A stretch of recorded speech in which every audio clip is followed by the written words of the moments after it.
Straight home.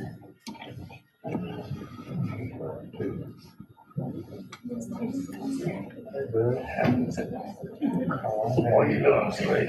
You got it made now. You got it made now. That's what I'm saying.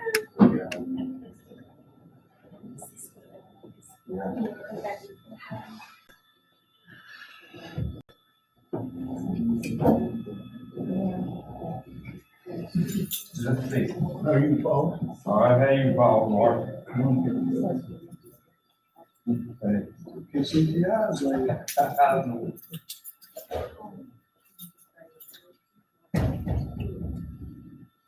you didn't bring your tape measure, did you?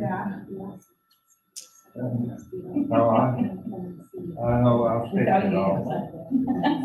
I'll stick it off.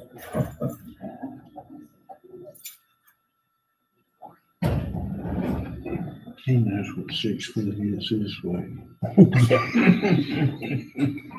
You're right, he does. He does. That's where I came up with me for day to day. Where the cameras thing is here. I tried swallowing around last week, and somebody came back.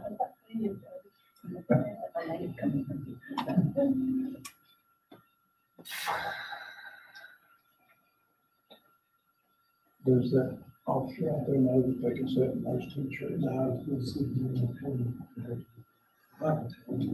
And we'll leave the doors open. Yes. But come on, be right here. Okay.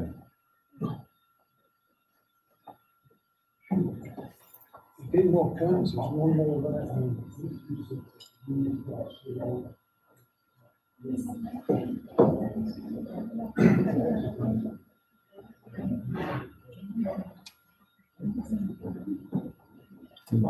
It's on maybe later, not here at home.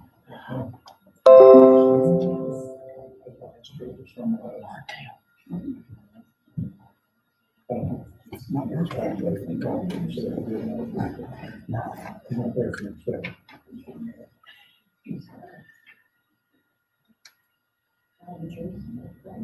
There you go.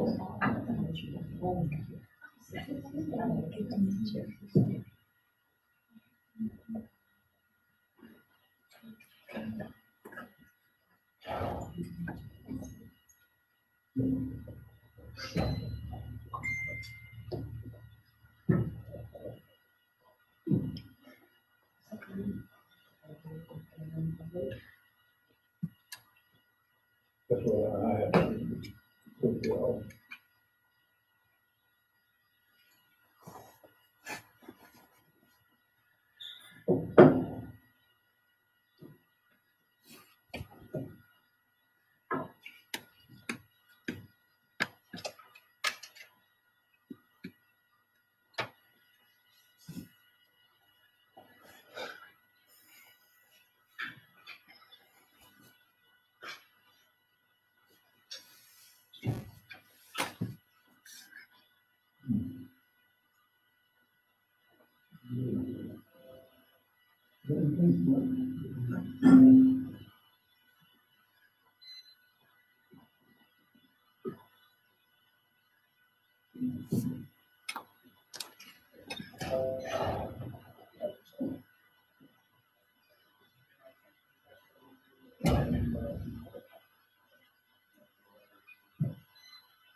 How you doing?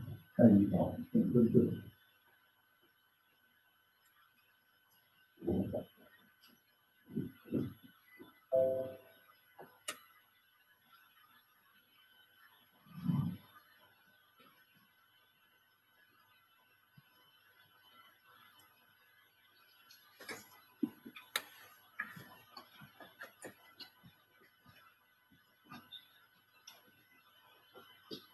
Okay. No, I was just checking the microphone. He wants to speak. He's long-winded now. Call the meeting to order. Let's all stand for the invocation of the pledge. Ronnie? And make the flag and be the United States, protect the religion of its town and our nation. We ask for wisdom, guidance, and leadership. Lord, we ask you to heal our land, and we look to you to bring us the very present help. In Jesus' name, amen. I Pledge allegiance to the flag of the United States of America and to the republic for which it stands, one nation, under God, indivisible, with liberty and justice for all.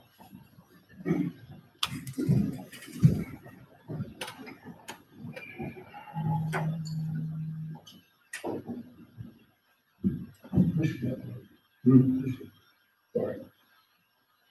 Okay, a few things before we get started. Number one, this is a recess meeting from June 17th and from June 9th. At the June 9th meeting, we had public comments. We had everyone that wanted to comment. A couple had two rounds to comment. So there will be no public discussion tonight. I'm going to revise, I'm going to try to conduct the meeting in the way it should have always been conducted. I kind of like being a little more informal with Robert's rules. I think it makes a much more meaningful meeting. But when I go back and watch the movies of our meetings, it sometimes looks like a herd of cats. And I don't like what it looks like that. So, Could I ask something? not yet. Don't speak until you're recognized by the chair. If you want to be recognized, raise your hand. I will recognize you. If you want to make a comment, ask the same thing, to be recognized. Anything to be discussed needs a motion and a second before we will discuss it. Everybody understand? Okay, good. Can I be recognized? Yes. I'd like the town attorney's opinion about comments. I think with the charter, it's sort of be comments. Would you give your opinion, Mr.? Are you referring to the embedded motion containing the minutes from that 2015 meeting? Yes. That resolution that is embedded in those minutes, there's a 6-0 vote that allows for people that are not on the agenda to be able to comment for a period of up to 3 minutes, just to make a comment, not to engage in any sort of question and answer. I do ultimately defer to the discretion of the mayor as chair of this meeting. I advised him as to that resolution prior to today. So the fact that this is a continuation and the council did previously provide everyone with an opportunity, the mayor in his discretion wishes to take those comments, he may.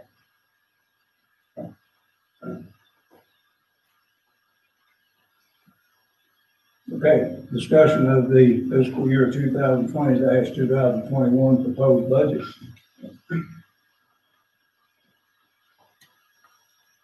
Any council member have anything to discuss? Ma'am? I will once again make an effort to keep the town moving forward and to avoid any services being stopped. So I would like to make a motion that we approve the budget for the upcoming year as presented. Is there a second? I'll second. We have a motion and a second to approve the budget as presented. Any discussion? Yeah, no services will be stopped if we don't pass the budget. The electricity will go on, the public services will go on. It's a federal law that you cannot cut the electricity off So whether we pass the budget or not, there's not going to be any interruption of services. I didn't specifically mention any particular service. I would like to ask our county attorney to expound upon what he explained to us previously if a budget is not approved in a timely manner. Specifically in regards to the electricity service, or You just know, in general? I think from what I am knowledgeable, electricity will stay on, but I understood that there would be no one allowed to work for the town and be compensated. So, for example, if there was an electrical power outage, there would be no one to service that. And also other services that the town provides, which are critical to cities. Yes, that is my opinion. I do think, there are some SEC regulations regarding interruption of electricity service. I would not anticipate in the event that on July 1st, there is not a budget, that there would be any interruption in electricity service. However, that most certainly does not still put the town in an ideal situation. I feel that the FLSA issues that I previously brought to council's attention still apply. You know, I don't think that it would be prudent for the town council to direct employees to work without promise of pay. I don't think we can require them to volunteer. In the event that some people do volunteer, and even if there's not an FLSA claim that is lodged against the town, it's still not an ideal situation to be in. And, you know, if the town were taking, to replace them or to terminate them based on their failure to want to volunteer, and I'll put air quotes around that, still potential adverse employment law liability on that front. And again, that only specifically relates to electricity generation. Quite honestly, and this is a little bit of my own conjecture, but I was able to find an instance where this has happened to another municipality here in the Commonwealth, apparently in Parkersburg, Virginia, where there was a similar budget impasse, and ultimately the governor stepped in. And basically, Richmond decided to run to make sure that there wasn't an interruption of any types of services. And again, that's positive in one sense, that the citizens don't have to deal with any sort of a service lapse. Still does not put the town in an ideal situation whatsoever to have the governor's office effectively come in and run services on it. Yes. With all due respect, there's two different opinions on whether people could work, which I've got another opinion that they could, and it's happened to other communities where they have brought them in and they have worked. And for that 2 or 3 weeks, that period of time, they were paid their salary after the budget was passed. And the federal government, I know you don't agree, but it functions. I think it didn't have the budget for 2 years, but they function quite well, probably better. So I can assure all the citizens there's not going to be interruption of water, electricity, or anything. For one thing, the health department will allow it. And the second, if there's a federal law, but can you imagine if we cut the electricity off and someone's health was at risk? I mean, that would be a much more, a stronger lawsuit than sending someone in to take care of keep the power and the water on. So you've got a federal law that says it cannot be, that we won't lose our power or our water or public utilities. Thank you. I would like to make one comment, and that is, I hate to see us planning to fail here. I would rather we're all planning to pass a budget before the end of the month. So that's what I would like to see happen. I don't think we're going to look good in the eyes of the state or the county or anybody if we fail pass this budget. Any other trend? I would just like to point out that we were all given a handout 2 weeks ago, and it was from the Commonwealth of Virginia Auditor and Public Accounts. And just some points from that, it had studies from Tazewell, Bluefield, and Richlands, and I'm not gonna read Bluefield because I feel like they are a lot, they have more businesses, more restaurants and so forth than we have. But, so just for citizens' information, for the fiscal year ending June 30th, 2019, the general property taxes in Richlands generated $399,550. Tazewell, $704,565. Our current tax assess rate is 0.16, and we're proposing a 3-cent increase to take it to 0.19. Tazewell is 0.25. Then if you look at meals tax, last year, again ending June 30th, 2019, Richlands collected $775,145, Tazewell $821,109. Cigarette tax, Richlands $90,308, Tazewell $107,677. We haven't had a real estate tax increase since 1986. I don't know of any business person around that can operate a business with absolutely no increases in that many years. I don't see how a town can remain viable doing that as well. And again, last week I mentioned, and Tazewell County has reached out to me to say that they already have a tax relief assistance program for the elderly and the disabled. There is no reason that Richlands cannot offer the same assistance. So for those that the 3-cent increase, which by the way, would be $30 per year on a $100,000 home, $30. As I said last week, I would much rather have a fire truck that, by the way, we all voted on and we knew how we had to pay for it, and know that if my home or my business should catch fire, there's going to be adequate fire services. So under $100,000, less than $30 per year. And again, we're going to propose and have hopefully assistance for those that are under that need the help. But again, I don't see how we can survive without some increase. Council suggestion. With all due respect, we had several increases in real estate taxes since '87. I think we've been 3 or 4. Every time the county reassesses your property, ours automatically goes up to that amount. So it's been raised, you've been assessed by the county 3 or 4 times. So it has raised several times, real estate tax. And as far as the programs you're talking about, very few would qualify for those.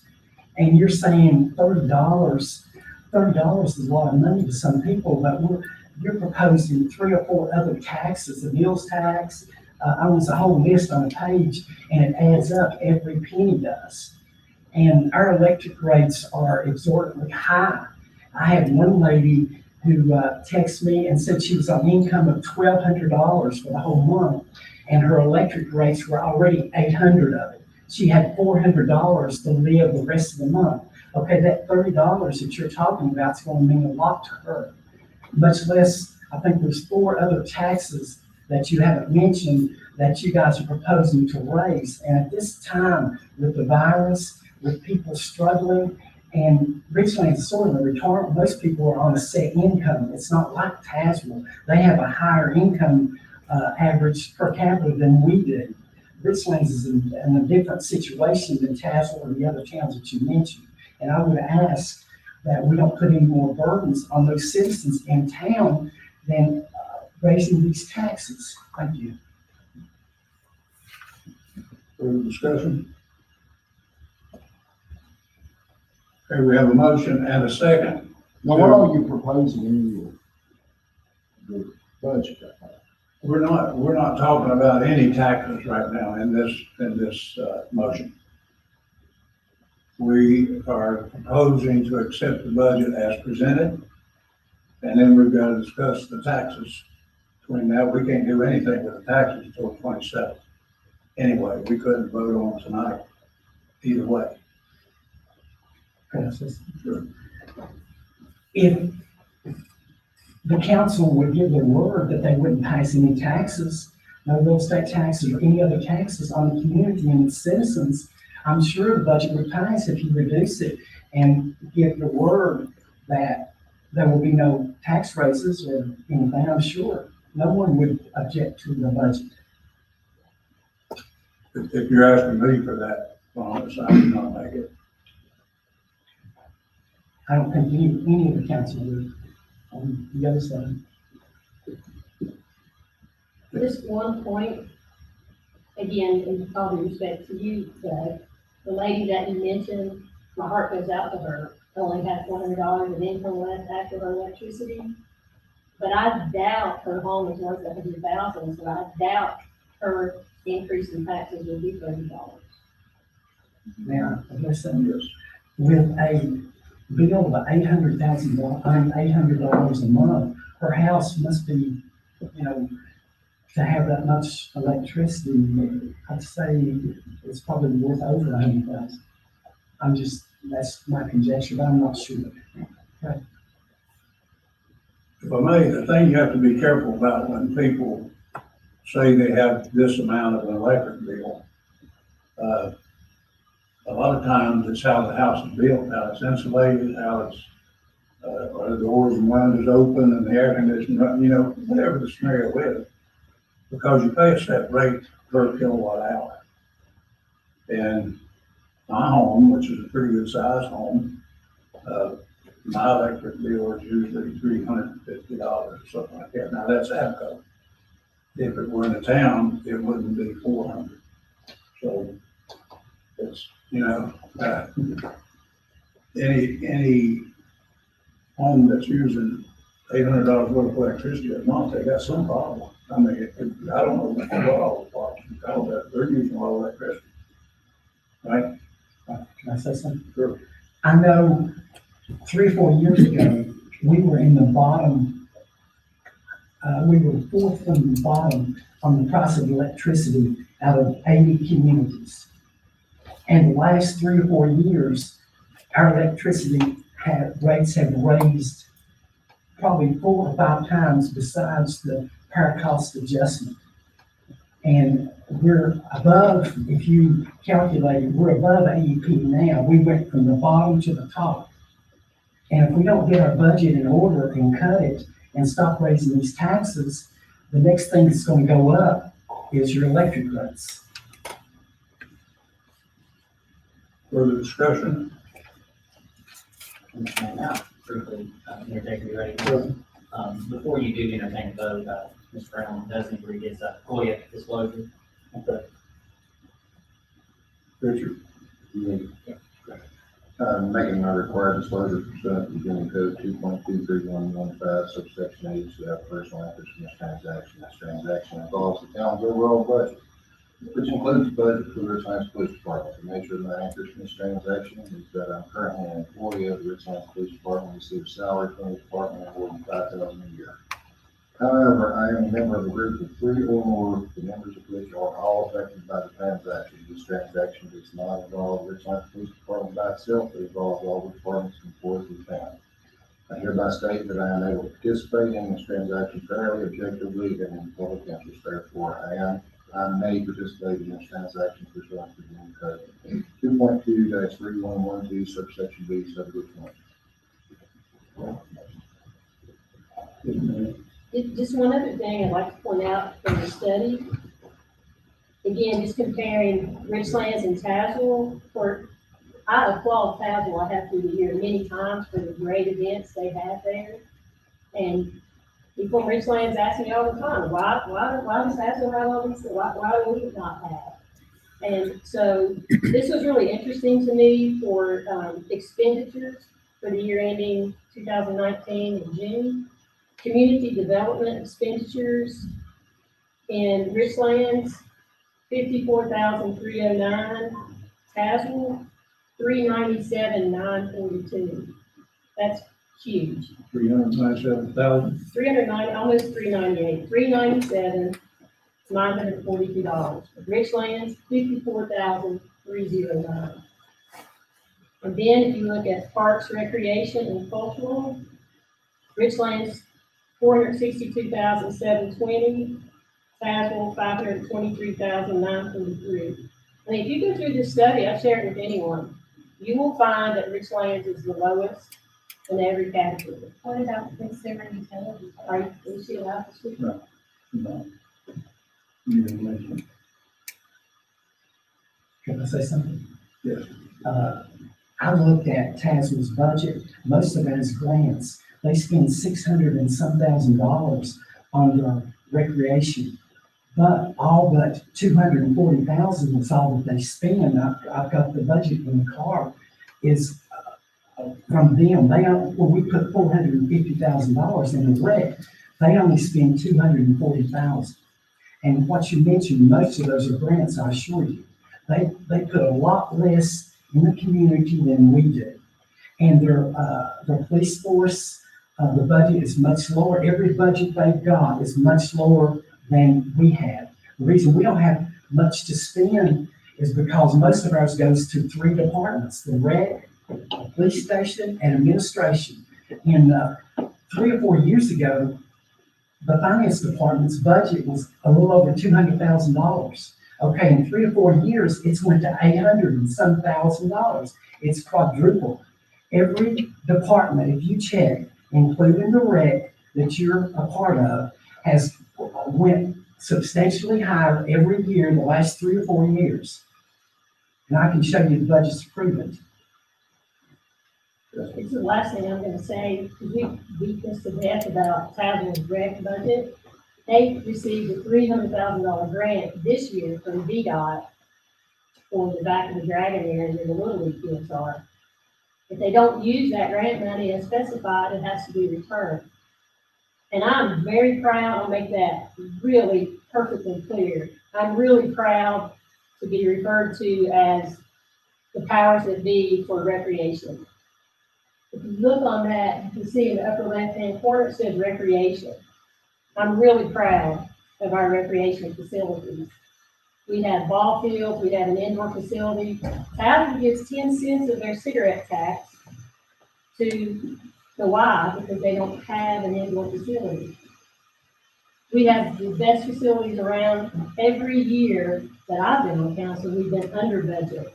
So I don't know how you can be critical of the rec budget when they stay under it. They're given a budget and they've managed to stay under it. Can I say something? Everybody wants a recreation for kids, and I'm all for that. We could have a lot more recreation and spend more money on the kids if we would watch our budgets and not have a wasteful budget. And as far as being under budget, if I give you an open check of 400 and some thousand, if you gave me 400 and some $1,000 every year, I'm gonna stay in my budget too, because we give them exactly what they ask for. And that's an open check with no accountability. All I'm asking is that we watch our budget, and people, as you said, we don't have much to offer in Richlands. The reason that we don't have much money to spend is we spend wasteful in the budget, such as a dispatch we don't need. That's $250,000. In 5 minutes with Mr. Taylor, I could cut $1 million off that budget and never miss a thing and have better services. And we would have much more money to have a much better recreation center than we have now. Any other comments? I'll call for the vote. We'll do roll call. Connie? Yes. Are we voting on the budget? Yeah. No. Yes. Yes, sir. Yes. Wow. Yes. Motion carries. The next business that we have to go into with this budget is the allocation of funds and the taxes and all that, which we will be doing on the night of the 27th. Does anyone have any business or not? Any councilman have any other business? Sorry. Mr. Mayor, just for clarification, did the council just vote on consideration of ordinance 2020 608, which was the budget ordinance, which contained an appropriation? Is that accurate? I'm not sure about contained in appropriation. It contains the appropriation that's there now, but no, none of these tax increases, any of that. So did the council just vote to approve the budget or vote to adopt the ordinance that was presented? That's all, that's clarification.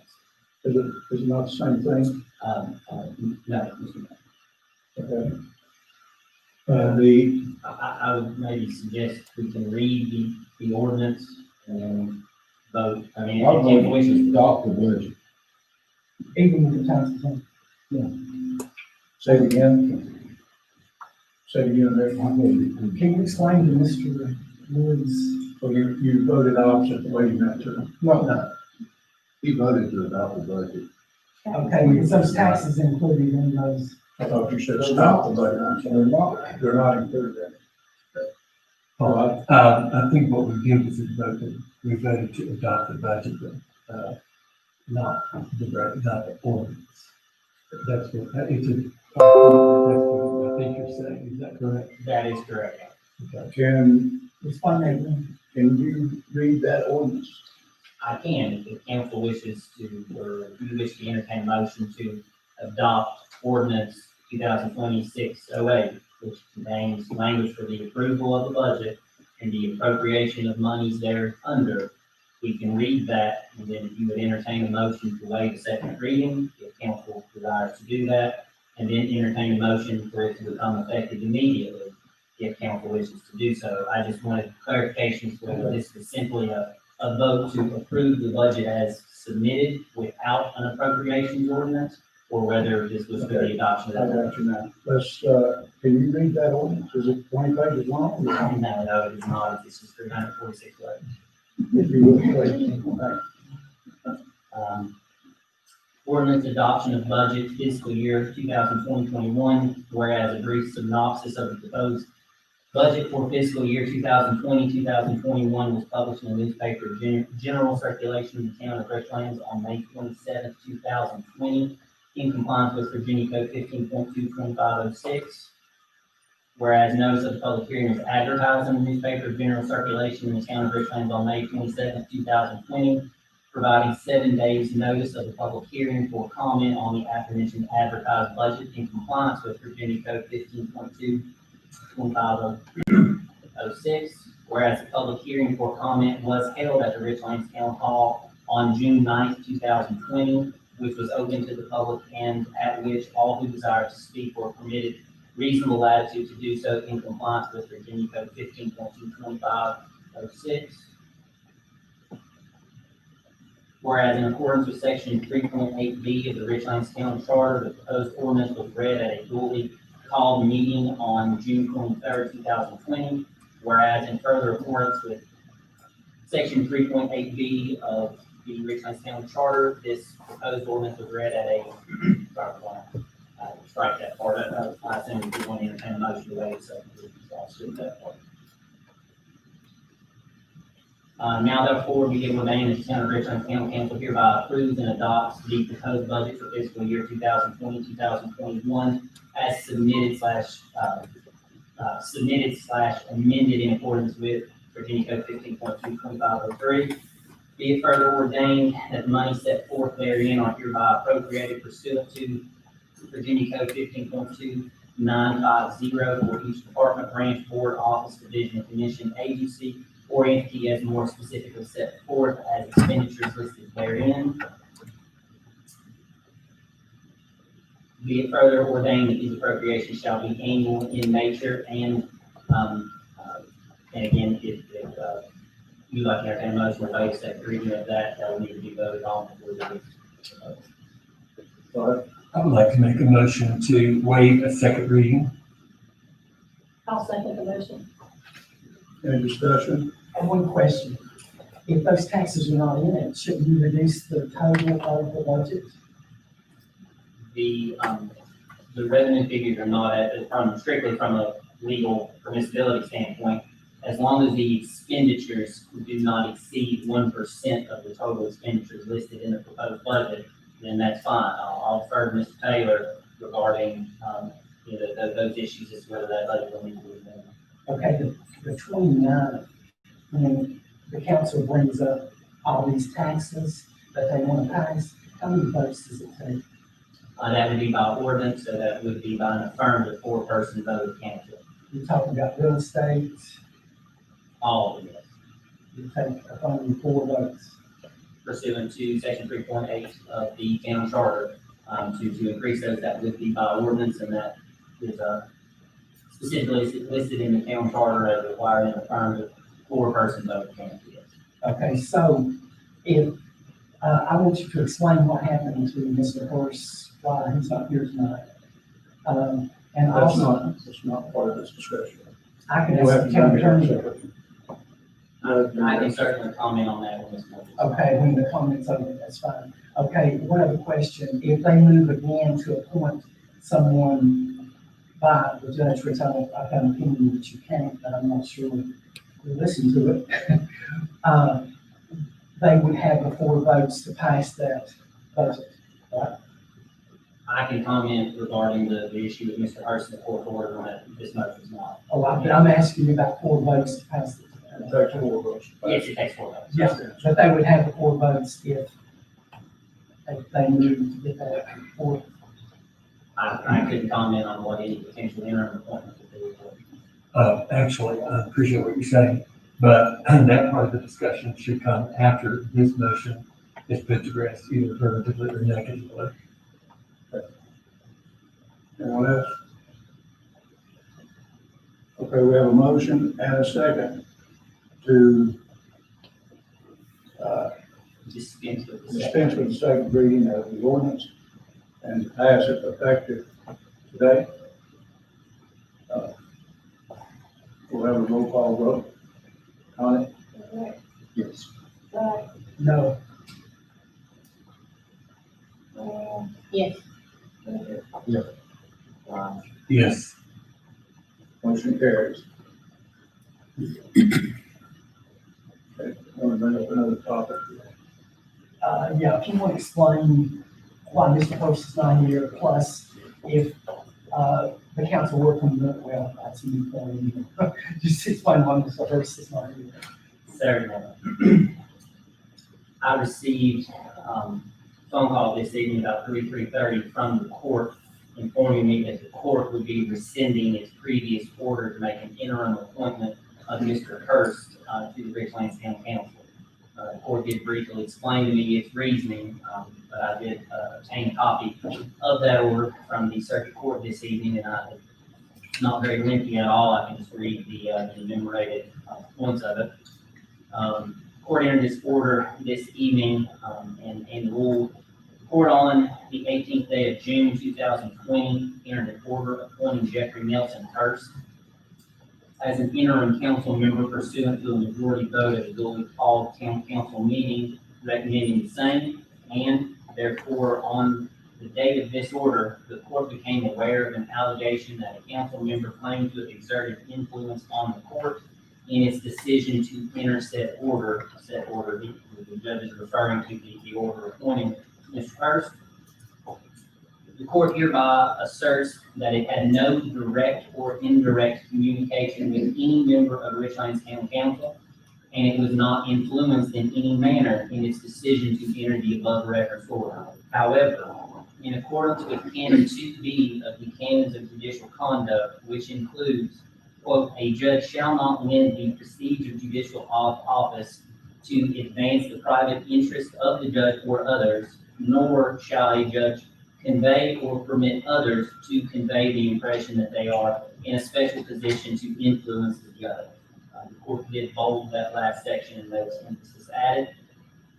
Therefore, it being in 21 days of the entry of the above referenced order and in an abundance of caution and to avoid any appearance of impropriety, the court hereby vacates the order of June 18, 2020 and voids the appointment of an interim council member. In addition, the judge has recused himself from any further proceedings To state all of that, I guess, in summation, the court apparently has become aware of that, allegation. The court seems to very vehemently state that it was not subjected to any sort of influence or at all. However, out of an abundance of caution and to avoid even the slightest appearance of impropriety, the court has chosen to vacate that order. And that is why Ms. Hurst is not here. The court did further state to me that these matters would be referred to another judge. That judge would be available on Thursday to hear any such petitions that the council directs me to file regarding an interim appointment. To briefly expound on my thoughts for that, I've shared this with all of you, I believe individually this evening, and I've also addressed it in correspondence to all of you after that initial order was entered. I do think it is most appropriate, and I would feel most confident regarding a direction for me to file a petition if it was by an affirmative four-person vote of council pursuant to a resolution. That being said, I do think it is somewhat questionable, and at the end of the day, I do serve at the pleasure and discretion of council. If I am directed by a 3-2 majority vote to petition the court, I will do so, but just so we all know where we stand on that, such an action could potentially be challenged, and I do not know what the result of that challenge would be. It would ultimately be in the court's hands. I've got an opinion, backing you up on that, okay, and all of it, okay. Okay, one other question. I have on another matter. I've got a card here from the Richlands Fire and Rescue, and it's got an emergency number of 276-964-9134. Okay, I would like to point out, and you will have to check this out, there's a law that you cannot advertise any number but 911. And I have you can check it, and I might read it. This is from the state of Virginia. The digits 911 shall be designated emergency telephone number in Virginia. No public safety agency shall advertise or otherwise promote the use of any number for emergency response service other than 911. So I would point, and you can check this out, that our public safety department is breaking the law when they propose this number. And I would, if we have a consensus from the council for our town attorney to check it out, I have the law here. So certainly we'll check into that with Mr. Gilbert to make sure that we are in compliance with any applicable state law.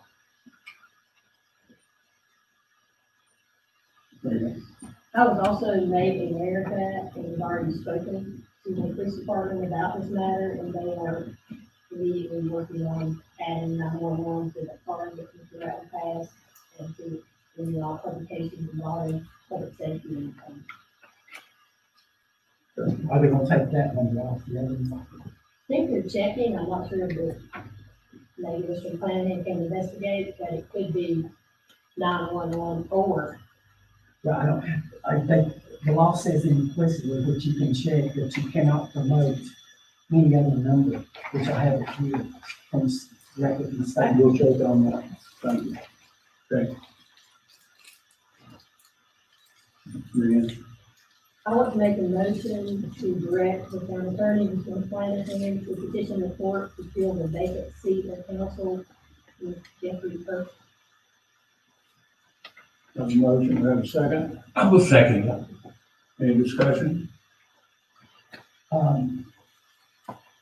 I believe if you put him on the council, it'd be a conflict, because I think our charter says that there can only be one person from the rec department serving on council, and would be a direct conflict. And if he were, and it's okay, which I sincerely doubt it will be upheld, one of you would have to step down from the rec. I just want to make that clear. Mr. Hurst is aware that he would have to resign. For example, when Frances Meadows was a council member, she was the council representative to the rec commission, as I am, I serve in that role and again, very proud to do that. So when Mr. Hurst becomes council member, he will have to resign from that position. Any other discussion? One thing, oh, I'm sorry. What's the chances of the court ever issuing an order of cease contact in regards to that without the motion of council? This is my own speculation and conjecture, but I probably will. Not to say that the court wouldn't, I mean, obviously the court does what it wants to. For lack of a better way to put it. This order was cease contact. The order, both orders were sui sponte or of its own accord. So the order appointing Mr. Hurst originally on June 18th was sui sponte upon the submission of Mr. Hurst's name, and the order revoking that appointment was also sui sponte of its own accord.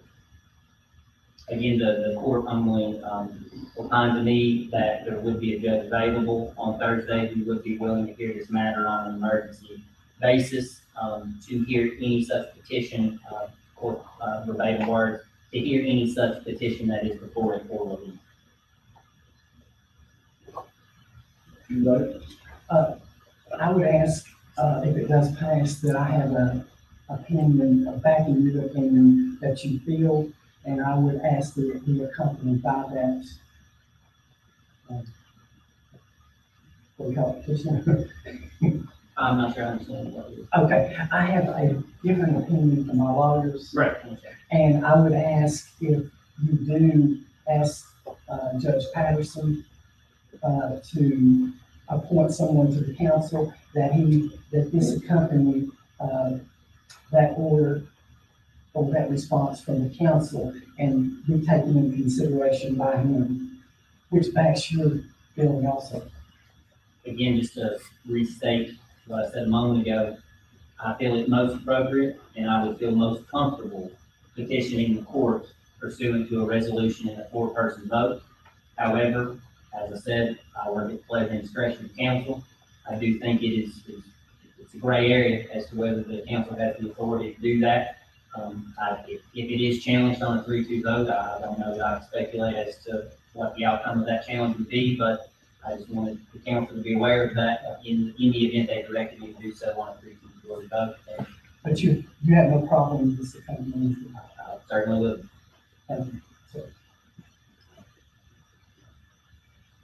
We have a motion and a second to direct our attorney to petition the court to fill the council seat with Jeff Hurst. All in favor, well, roll call vote, I'm sorry. Seconded. I do. Burnett, No. Rod, No. Diane, Yes, Richard. Yes. Rod. Yes. Okay, so there's a majority. That's what we'll go with. Okay, how do I get this in the record that it will come to me? You can see it. Okay, that's simple. Now or after the meeting? Yes, sir. Any other items to be discussed by council? Yeah.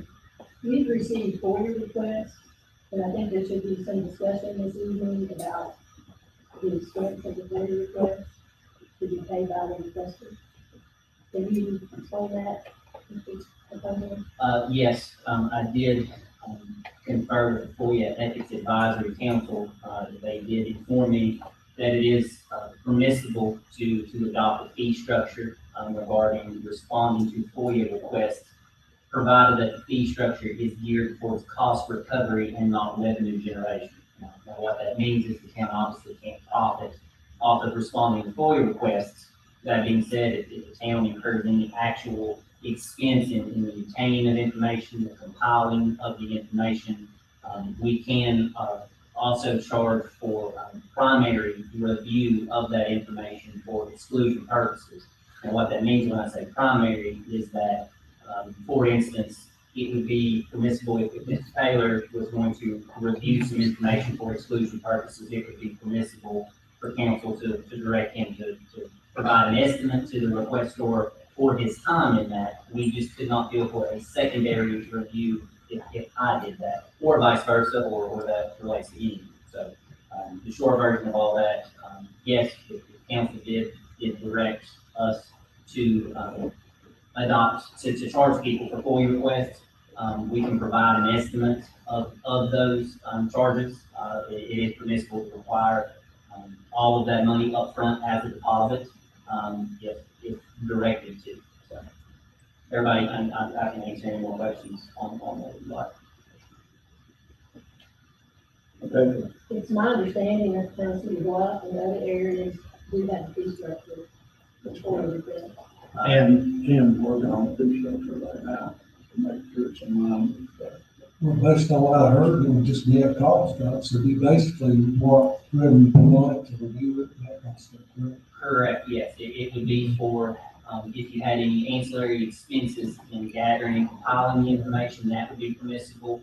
And then you can provide an estimate, to the requester regarding how much time you anticipate it to take to review that information for exclusion purposes, or if the information requested wasn't, readily obtainable, and the information had to be pulled and compiled into some sort of legible report, to provide the requester with an estimate for that, and then require them to pay that up front before the town incurred that expense. So really, it's gonna be doing whatever the request is, and that's gonna be. Well, I know travel charges per topic, but then, it's topic. We can figure that out. We can incorporate that into the letters. Do you need a action from council to do that? I just, some direction, ultimately, I think as town manager, I think that is within Mr. Taylor's discretion, it's not saying he was going to seek some direction from council as to how to structure that. One question. Do you need direction from council? John, just the direction we just mentioned, that would be case by case based on who has to do it and the need for it. In other words, we try to be open, so if it's easy to push a button and give them additional copy, we're not going to charge them about anything. If we've got the data mine, and put somebody on who is stressful, to the amount of volume, depends on how much, how many years and so forth. We would be case by case, whoever we put on it, or however many it is, it would just be no inflation or any figures be cost recovery. If you just directly do cost recovery along with that, I'm good with it. I'm good with that. Okay, I understand that, but how would we objectively, if, who would be the arbiter that is feasible, what time it took, and in other words, how can we make sure that they're not charged exorbitant fees? I guess, do we have any place? Would there be a price breakdown? Yeah, in other words, if it's an HR question, it'll be an HR person doing the data mining. If it's more intense and it takes legal review, it also be a law. If it's something I can look at and meets my objectivity, then it would be me. And if it doesn't cost any more than what the outside the normal duties, then it would be anything. So that's what I look at. But does that make any sense? Yes, and to your point directly, based on, again, just conferring with the FOIA Ethics Advisory Council, we also have a responsibility to make these estimates in good faith, and that they are reasonable. In the event, just to use a round number, you estimate that it's gonna cost $500. In the event that it takes more than that, it is permissible to bill the requester. In the event it takes less than that, you're also required to refund the money. So there is a mechanism in place to make sure that, and again, we have an affirmative duty to make sure that those estimates are in good faith and reasonable. I wish you had used $20 instead of $500. Just for instance, the estimate, by the way, I believe I'll have to make 100% sure, but if it's going to be more than $200, I think that is the threshold in which you can require that upfront deposit. I think anything less than $200, you don't have to get pre-authorization from the requester to incur that expense. You're still in line. I have a thought to present, and I really appreciate what we're talking about case by case. So as to avoid any appearance of picking and choosing, I really believe it would be better if we implement this across the board. If someone may move as well, if they ask for a FOIA request, it stands to reason that everybody should go. So I agree with that. I'm not trying to understand what you're saying. I mean, I'm confused. Okay, what I heard you say, Tim, was case by case? Are you talking about case by case, whether you're going to charge or not, or how much? No, in other words, if someone asks for something simple, it's a FOIA request, and we don't really know if it's an exempted thing or not, then I might ask for a review from legal. And normally, if it's within the duties of that normal operation, something simple, we don't even worry about it. You know, to be honest with you, it's kind of hard to charge for that. Or if it's on I can go to the computer and give it to them right then, and it's easy. I mean, it's hard to say that. If I've got to do years of volumes of stuff, you know, somebody's got to be assigned to spend hours to pull out of a box somewhere. I mean, that's what I'm talking about. Now, then you should be able, it has to be kind of case by case, because if I sign that to a person that makes $10 an hour, or if it has to be someone that's in a higher level that makes $15 an hour, there will be two different costs. So it's just kind of a trust thing that you put the right person on it. And we could always substantiate, we take our notes of why that person would have to do it and how many hours it would take, you know, based on some type of best guess. I mean, that's all. And I'd ask the person who was doing it, how long do you think it's going to take to do it? And that would be it. I don't know the other way to do it. If you just put a flat rate, I'm not sure that's fair. I'm not suggesting a flat rate. What I'm trying to say, Tim, I'm trying to make up an example that works. Let's suppose that I come and I forward you something. You say, I'll print it for you right now. When I go out and say, I got this furniture. Oh, it's free one. It's free. But someone else comes up Oh, and they need 10 pages. They have to charge. In the minds of the public, I got it free. Okay, let me clarify. If it's a printing cost, it would be per copy. Whatever we have to pay per copy.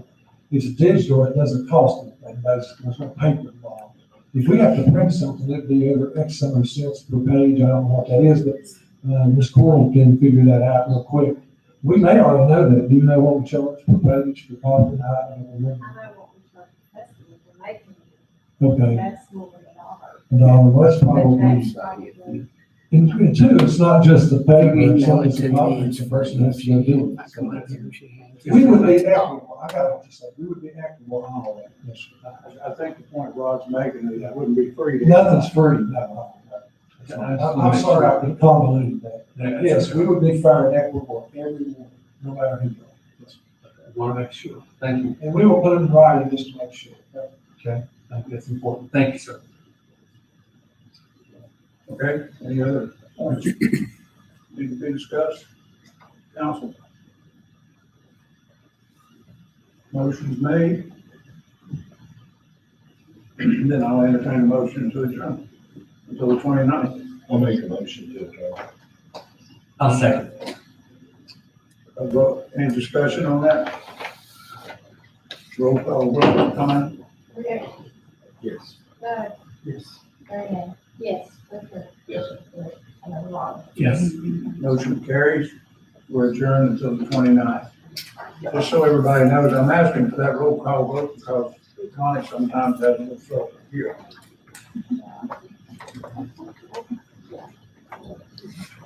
I'm glad they agreed on one thing there. Adjourned. You're out of order. I know, but they also, don't. it's the thing about police did it, so it doesn't really apply to us. Try to.